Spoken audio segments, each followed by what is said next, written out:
वो अक्टूबर 2023 का महीना था। दो दोस्त विक्रम और रोहन मीरनपुर शहर के रहने वाले थे, जो भयंकर प्रदेश नाम के एक राज्य में पड़ता है। दोनों अपनी बाइक पर घर वापस आ रहे थे। वो नीमगढ़ टाउन पार कर चुके थे और अब शिवगढ़ की तरफ बढ़ रहे थे, जब एक रात्रि पेट्रोल कर रही पीसीआर वैन उनके पास आकर रुकी। पुलिस वाले उन्हें देखकर साइड में रोकना चाहते थे। वक्त था रात के 12:15 बजे। ऐसे में पुलिस का आना उनके दिल में डर पैदा कर गया। उन्होंने बाइक साइड में लगाई। पीसीआर वैन से 2 सिपाही उतरे और उनकी तरफ बढ़े। आते ही उनसे जोर जोर से सवाल पूछने लगे। जब उन्होंने बताया कि वो मीरनपुर के रहने वाले हैं और वहीं जा रहे हैं, तो वैन के अंदर बैठा एक कांस्टेबल हवलदार से बोला, सर, ये लोग मीरनपुर जा रहे हैं, जाने दें। मीरनपुर का नाम सुनते ही वैन के अंदर के सभी पुलिस वाले उनकी तरफ अजीब निगाहों से देखने लगे। ऐसा लग रहा था जैसे वो उन्हें जाने नहीं देना चाहते, पर हालात ऐसी थी कि वो रुक नहीं सकते थे। और इसी दरमियान उनके साथ कुछ ऐसा होने वाला था जो रात के वक्त सफर करने वाले किसी भी शख्स की रूह थर्रा दे। तो चलिए पहले इन दोस्तों के बारे में जानते हैं। ये कहानी है विक्रम और रोहन की। दोनों भयंकर प्रदेश के दरना नगर जिले के छोटे से कस्बे मीरनपुर के रहने वाले हैं। विक्रम का असल घर भयंकर प्रदेश के ही देवापुर जिले में है, लेकिन पिताजी की नौकरी की वजह से वो मीरनपुर में रहते हैं। रोहन उनसे 2 साल छोटा है, पर दोस्ती गहरी है। दोनों हर जगह साथ जाते हैं। अक्टूबर 2023 तक विक्रम ने अपनी ग्रेजुएशन पूरी कर ली थी और अब कोई कॉम्पिटिटिव एग्जाम की तैयारी कर रहा था। दोनों दोस्तों की लॉन्ग डिस्टेंस रिलेशनशिप्स थीं। विक्रम की गर्लफ्रेंड भायापुरी शहर में रहती थी और रोहन की गर्लफ्रेंड राजवाड़ा शहर में। मसला ये था कि रोहन की गर्लफ्रेंड जब अपने घर आती, क्योंकि वो भी यहीं पढ़ती थी, तो वो मीरनपुर में मिल नहीं पाते थे, क्योंकि शहर छोटा था और दोनों के परिवार एक दूसरे को जानते थे। वो दूर से सड़क के किनारे खड़े होके कभी घर की छत पर आकर ही मिला करते थे। 23 अक्टूबर 2023 को रोहन की गर्लफ्रेंड का जन्मदिन था। उसने विक्रम से कहा, यार, उसका बर्थडे है, मुझे जाना ही है, तू भी अपनी गर्लफ्रेंड से मिले। विक्रम ने बिना सोचे हाँ कर दी, पर घर आके उसको एहसास हुआ कि दोनों की गर्लफ्रेंड्स अलग अलग दिशाओं में थीं। दोनों को एक ही दिन में मिलना मुश्किल था, पर प्यार का जुनून इतना था कि दोनों ने दूरी का ख्याल ही नहीं किया। विक्रम के पास एक बाइक थी, तो दोनों ने उसी पर जाने का फैसला किया। अब इन लोगों के रास्ते को समझने के लिए इस नक्शे पर ध्यान दीजिए। जहां आप मीरनपुर देखते हैं, वहां विक्रम और रोहन रहते थे। वहां से उन्हें पहले 220 किलोमीटर का सफर तय करना था भयापुरी, विक्रम की गर्लफ्रेंड। फिर रोहन की गर्लफ्रेंड के लिए उन्हें भयापुरी से शिवगढ़ होते हुए राजवाड़ा जाना था। शिवगढ़ से एक रास्ता मीरनपुर की तरफ जाता था, जहां से वो घर वापस आने वाले थे। अगले दिन सुबह 5:30 बजे दोनों ने गर्लफ्रेंड से मिलने का सफर शुरू किया। दोपहर 12 साढ़े 12 बजे तक वो भयापुरी पहुंच गए। विक्रम ने अपनी गर्लफ्रेंड से मिला, कुछ देर बात की और फिर दोनों ने वापसी का रास्ता पकड़ा। अब मंजिल थी राजवाड़ा। रास्ते में शिवगढ़ आता है, जो एक छोटा सा जंक्शन है। वहां रुककर दोनों ने कुछ खाना खाया। विक्रम कहती है कि पूरा रास्ता घाटी और जंगल से गुजरता है। दिन के वक्त जंगल का नज़ारा खूबसूरत था। ऐसे ही आहिस्ता आहिस्ता बाइक चलाते हुए वो शाम तक राजवाड़ा पहुंच गए और यहीं से असली ड्रामा शुरू हुआ। राजवाड़ा पहुंचते पहुंचते शाम के 6 बजे हो गए थे। रोहन ने विक्रम से कहा, भाई, मुझे बाइक दे दे, मैं अपनी गर्लफ्रेंड से मिल के आता हूं, तो यहीं रुक। विक्रम ने हाँ कर दी और एक पार्क में रुक गया। 1 घंटा बीत गया, रोहन नहीं आया। विक्रम ने फोन किया। रोहन बोला, हम मॉल में हैं, थोड़ी देर में आते हैं। लगभग 45 मिनट बाद विक्रम ने फिर फोन किया। रोहन ने कहा, मैं पहुंच रहा हूं, तू आसपास कोई लॉज ढूंढ ले ऑनलाइन, आज रात यहीं रुकेंगे। विक्रम ने मना कर दिया, कहता ऑनलाइन महंगा पड़ता है, आके बात करेंगे। रात के 8:30 बजे तक रोहन आया और दोनों लॉज ढूंढने निकले। 2-3 मिनट में ही एक रोड साइड लॉज नजर आया। लॉज के पास पहुंचते ही रोहन का फोन बज उठा। उसके ऑफिस से कॉल आया था। उसके सीनियर ने कहा कि उसने जो रिपोर्ट भेजी है उसमें गलती है और उसे सुबह 9 बजे से पहले ठीक करनी है। रोहन घबरा गया। उसने विक्रम से कहा, भाई ऑफिस से कॉल आया है, मुझे घर जाके काम करना होगा, नहीं तो नौकरी जा सकती है। विक्रम ने कहा, अब कैसे जाएंगे? मैंने कभी रात को ये रास्ता नहीं निकाला।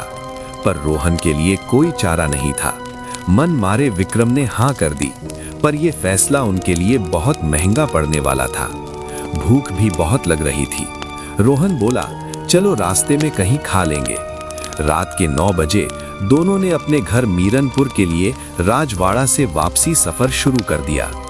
थोड़ी दूर जाने के बाद लगभग 10 किलोमीटर बाद उन्हें एक रोड साइड ढाबा नजर आया। जंगल का इलाका शुरू होने वाला था, इसलिए दोनों ने वहां रुककर खाना खाने का सोचा। ढाबे में ज्यादा भीड़ नहीं थी। जब रोहन हाथ धोने गया तो वहां एक आदमी खड़ा था। उसने भी हाथ धोए। दोनों वापस आकर एक ही टेबल पर बैठ गए। रोहन विक्रम आमने सामने बैठ गए और वो आदमी चौथी कुर्सी पर थोड़ी दूर। जब वेटर आया तो उसने उस आदमी से पूछा, ड्राइवर साहब आपको क्या चाहिए? तब पता चला वो ट्रक ड्राइवर है। उनसे थोड़ी बातचीत हुई।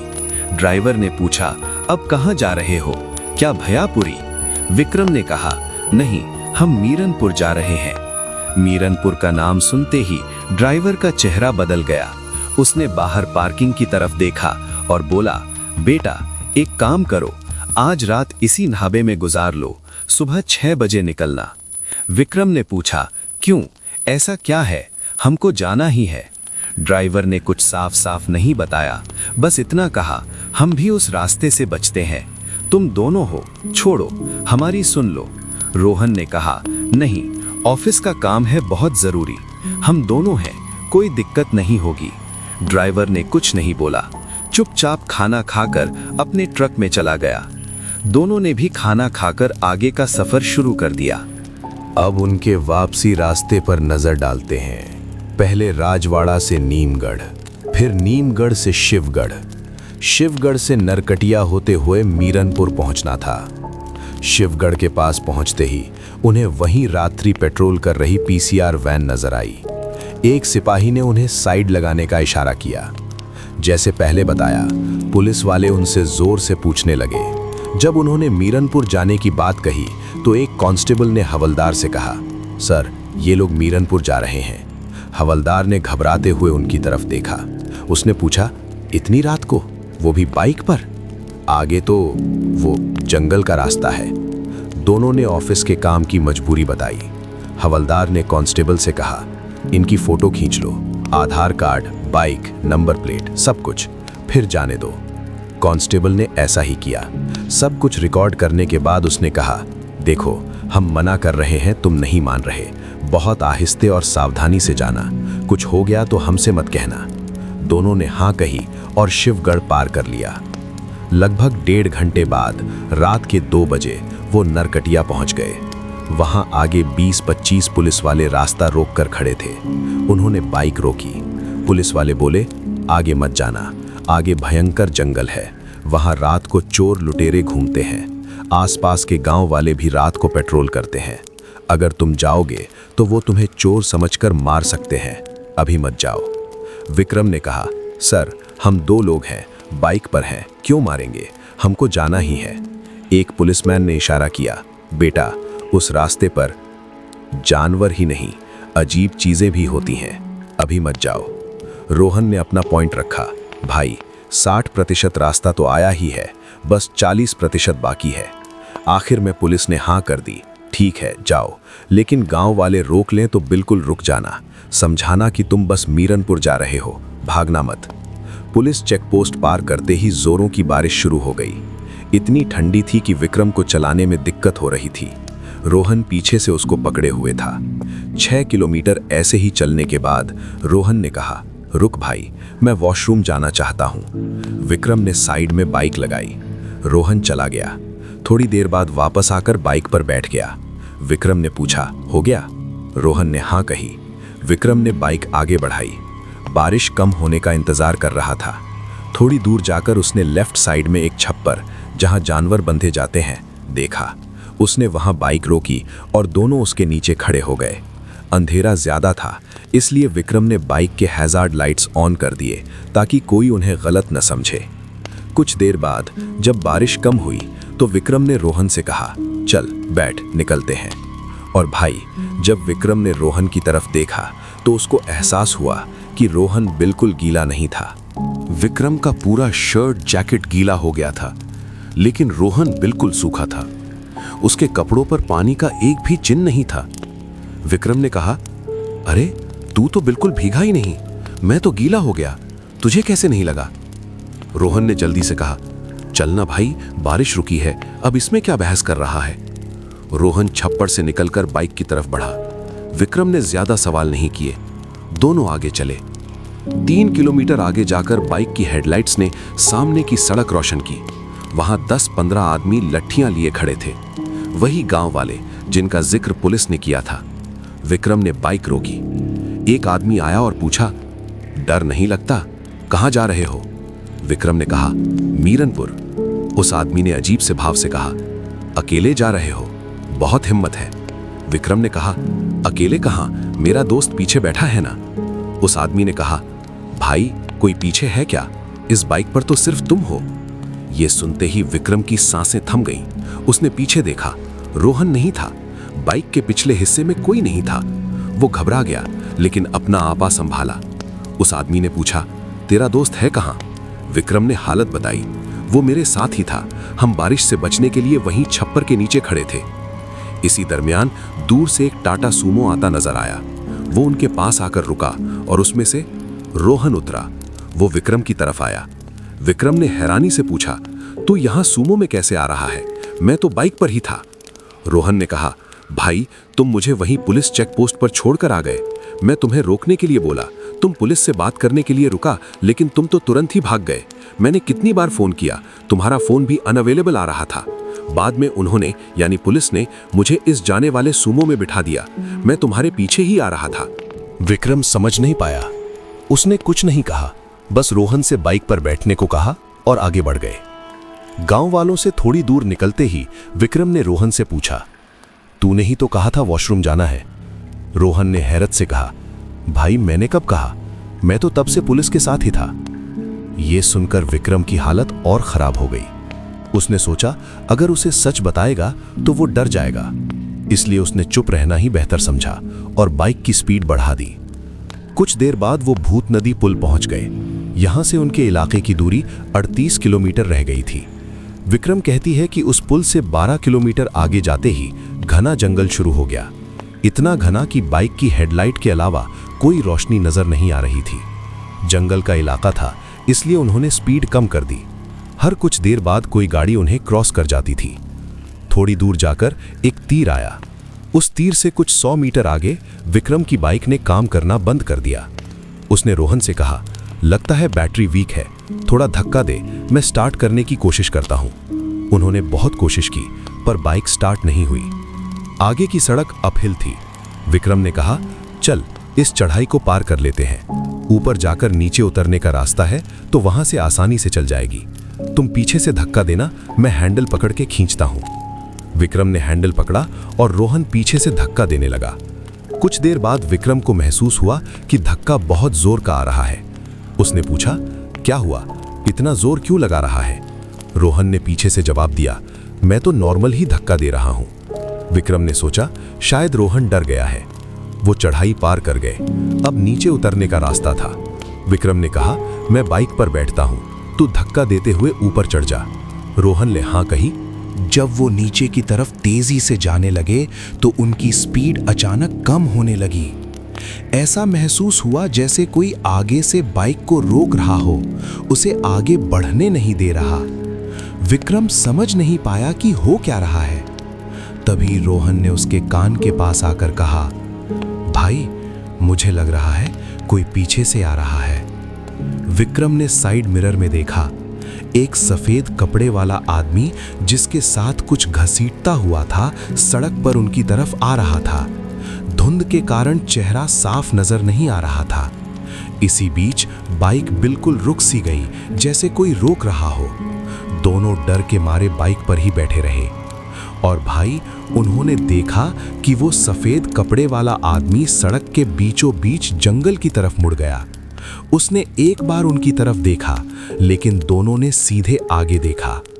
विक्रम नजर के कोने से देख सकता था कि वो आदमी सड़क पे खड़ा उनकी तरफ देख रहा था। उसमें उनसे आंख मिलाने की हिम्मत नहीं थी। कुछ सेकंड्स बाद वो आदमी फिर जंगल की तरफ मुड़ने लगा।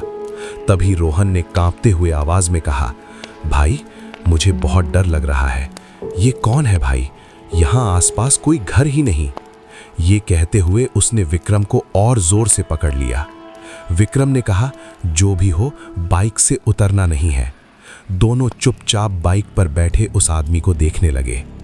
फिर जैसे ही बाइक के फॉग लाइट का प्रकाश उस व्यक्ति पर पड़ा, उन्होंने देखा वो एक औरत थी। उसके बाल बिल्कुल सफेद थे और चेहरे पर गिर रहे थे। उसने एक बोरी खींची, उसमें से कुछ निकाला। दोनों ने देखा वो एक छोटी बच्ची की हड्डियां थीं। औरत ने सड़क की तरफ पैर फैलाए और उस स्केलेटन को अपनी गोद में लेटा दिया, जैसे बच्चे को लोरी देते हैं। उन्होंने देखा कि वो उस स्केलेटन की टांग के एक हिस्से पर हल्दी लगा रही थी। वहां खून सूख चुका था, पर निशान था। दोनों सोच में पड़ गए, क्या करें? 1 मिनट बाद उन्होंने देखा कि औरत ने अपने गले से फूलों की माला उतारी और उस बच्चे की हड्डियों पर रख दी। जैसे ही माला रखी, औरत जोर जोर से रोने लगी। औरत लगभग 20 मिनट तक रोती रही और दोनों में से उसके पास से गुजर जाने की हिम्मत नहीं हुई। वो सुबह का इंतजार करने लगे। 20 मिनट बाद औरत का रोना रुक गया। वो खड़ी हो गई। विक्रम ने कहा, सुन रोहन, अभी हम पैरों से बाइक को आगे धीरे धीरे धक्का देंगे और यहां से निकल जाएंगे। उन्होंने ऐसा ही किया। पैरों से धक्का देते हुए वो उस जगह से आगे निकल गए। जब वो उस खड़ी हुई औरत के पास से गुजरे तो अचानक विक्रम के मन में ख्याल आया कि पीछे देखे कि वो क्या कर रही है। उसने मुड़कर देखा तो उसने देखा कि वो औरत सड़क के किनारे एक पेड़ से लटक रही थी। दोनों की आत्मा कांप उठी। उन्होंने तेजी से स्लोप पर बाइक को धक्का दिया और इसी दरमियान उनकी बाइक स्टार्ट हो गई। वो वहां से 3 किलोमीटर आगे निकल गए। वहां एक गांव वाला अंकल सुबह सुबह सैर कर रहा था। उन्होंने उसके पास बाइक रोकी। दोनों हाँप रहे थे। अंकल ने पूछा, क्या हुआ बेटा, इस वक्त कहां से आ रहे हो? विक्रम ने सारी कहानी सुनाई। अंकल ने कुछ देर तक उन्हें सुना, फिर बोला, बेटा अगर तुम उस बाइक से उतर जाते तो तुम्हारी लाशें भी इस जंगल में नहीं मिलती। फिर अंकल ने पीछे की कहानी बताई। कुछ साल पहले एक औरत अपने पति और 7 महीने की बेटी के साथ उसी रास्ते से जा रही थी। बाइक पर थे। उनकी गाड़ी से टक्कर हो गई। पति तो तुरंत मर गया और छोटी बेटी का सर से खून बहने लगा। औरत ने अपने पति की लाश और बेटी को एक हाथ में पकड़ा और गांव की तरफ घसीटने की कोशिश की। एक्सीडेंट की जगह से 40 मीटर आगे जाकर उसको एहसास हुआ कि उसकी बेटी भी नहीं रही। गम से बेचैन उसने दोनों जिस्म सड़क के किनारे रख दिए और बहुत रोई। शाम तक लोग उसे गांव ले जाने की कोशिश करते रहे, पर वो नहीं मानी। अगले दिन सुबह गुजरे वालों ने देखा कि वो औरत एक पेड़ से लटक चुकी थी और उसकी आत्मा आज भी इस जंगल में भटकती है। 1 साल पहले इस औरत ने उस रास्ते से गुजरे कई लोगों को अपना शिकार बनाया। उसके साथ और भी आत्माएं यहाँ घूमती हैं, जो मुसाफिरों को बेवकूफ़ बनाकर अपना निशाना बनाती हैं। तुम बाइक पर बैठ गए, ये तुमने बहुत बड़ी बात की बेटा। अंकल की बातें सुनकर दोनों ने वहीं थोड़ा पानी पिया और फिर सुबह होते ही अपने घर की तरफ निकल लिए। तो दोस्तों, ये थी वो पूरी भयंकर कहानी। अगर आपके साथ या आपको किसी के साथ ऐसी कोई घटना पता है तो आप मुझे नीचे दिए गए ईमेल एड्रेस पर अपनी कहानी भेज सकते हैं। अगली वीडियो तक के लिए आप अपना ख्याल रखिए और हर हर महादेव।